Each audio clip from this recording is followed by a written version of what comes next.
막이 지라시였다.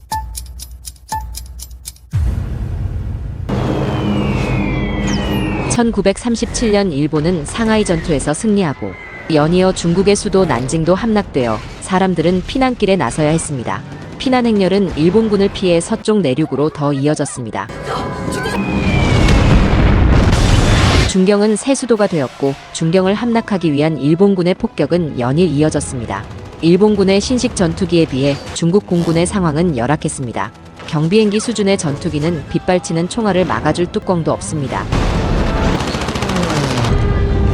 누군가는 죽고 누군가는 목숨을 건지는 전투가 이어집니다. 暗号解読機が手をいとわず呼ばれとり、決して重機に入れるな。上尉副队长薛刚头前来报道。这和空战失利无关。 강투는 지난 전투에서 입은 부상으로 트럭 호위 임무를 맡게 됩니다.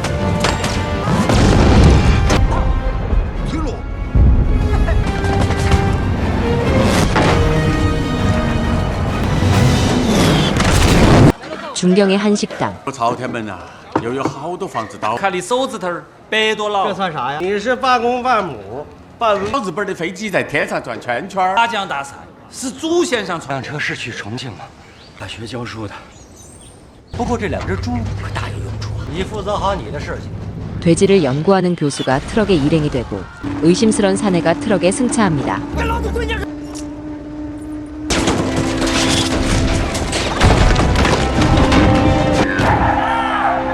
有我在，以后绝对不会发生这种情况。去什么地方啊？ 重庆。 아이들을 데리고 피난길에 오른 유치원 선생님도 합류합니다. 报名掉了。哎，三叔来了。我私立诊所。交了钱，捐钱买好飞机，替儿子把名报上，让他回来。去裕民银行的。 500块大洋都不给你啊！用我的微薄之力救我救你。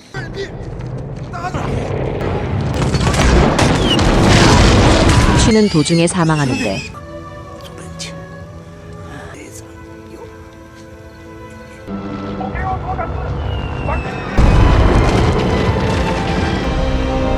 잦은 폭격에 불끄기는 일상이 됩니다. 갑자기 멈춘 트럭. 这是小日本飞机上的炸弹。这么窄的路还能绕过去啊？ 취 대신 운전을 맡게 된 은행원의 운전 실력이 남다릅니다. 你不会是日本人吧？你也不大顺眼，胳膊咬伤开不了车。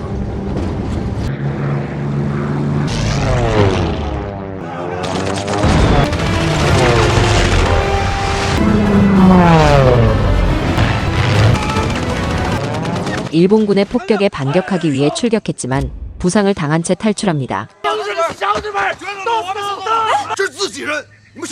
민선을 알아본 강투의 손에 구조됩니다. 공습을 피해 인근 교회로 향하고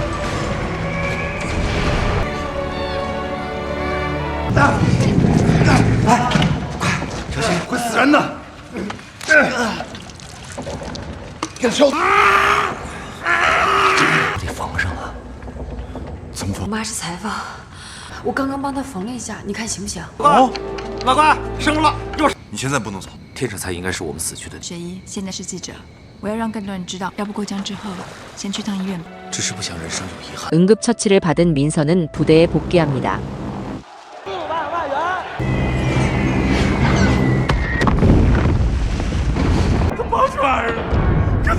지난 공습에서 아이를 잃은 식당 사장이 낙담하고 있을 때 看谁回家了。 취 아저씨는 기쁜 소식을 들려줍니다. 慧慧找了好几遍，一台。问崔三叔在吗？哎，谢谢你丫头，帮我看看写的什么。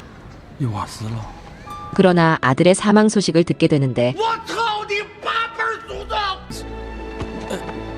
都是你的亲人，你们两个早上就要走了，要好好的活着。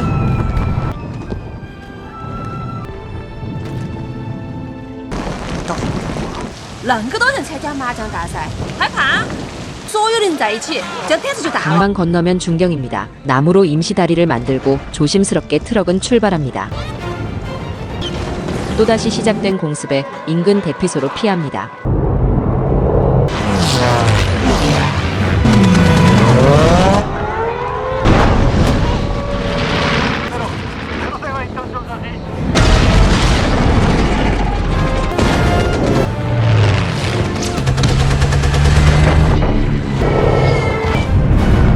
그러나 대피소도 무너질 것 같습니다.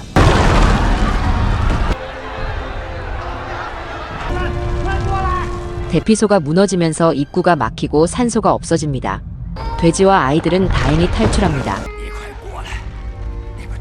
一起来的，一起走。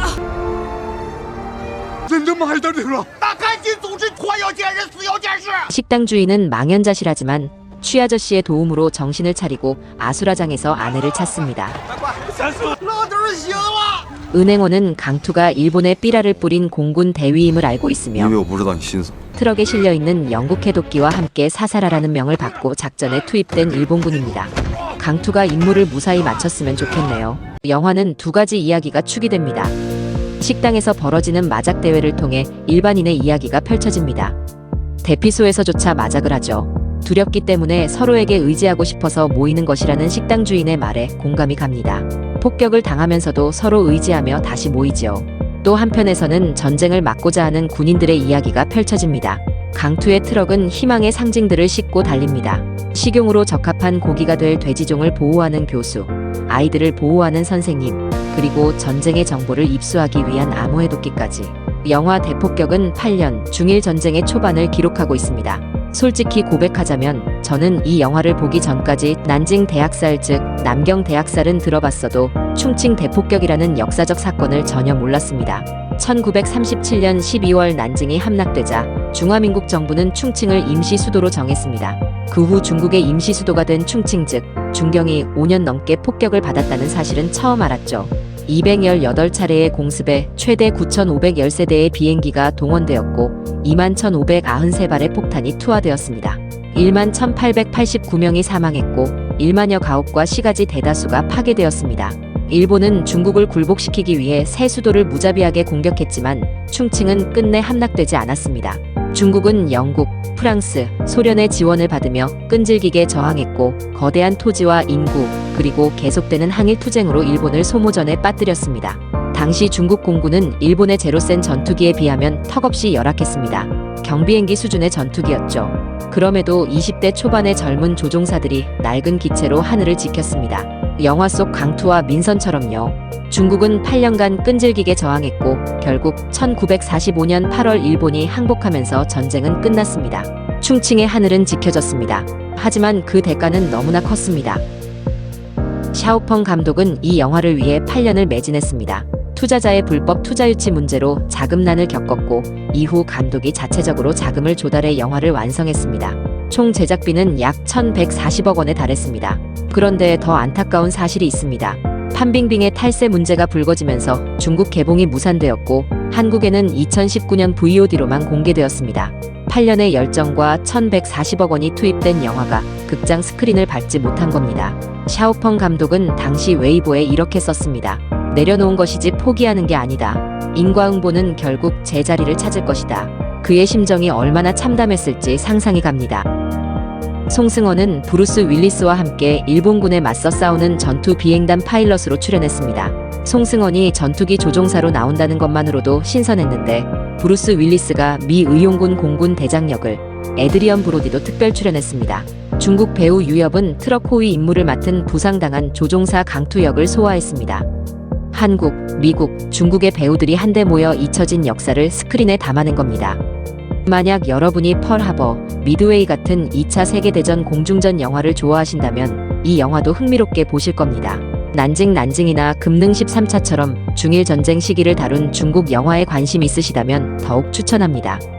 특히 잘 알려지지 않은 동아시아 전쟁사에 관심 있는 분, 전쟁 속 평범한 사람들의 이야기를 좋아하는 분, 그리고 비운의 영화나 숨겨진 작품을 찾는 분들께 이 영화를 권하고 싶습니다. 영화 대폭격은 개봉의 좌절이라는 아픔을 겪었지만 충칭 대폭격이라는 역사적 비극을 세상에 알리려 했던 8년간의 노력만큼은 결코 헛되지 않았습니다. 현재 이 영화는 티빙과 웨이브에서 볼 수 있습니다. 주말 저녁 여유가 있으시다면 한 번쯤 이 비운의 영화와 함께 잊혀진 역사를 만나보시길 추천합니다. 좋아요와 구독은 제게 큰 힘이 됩니다.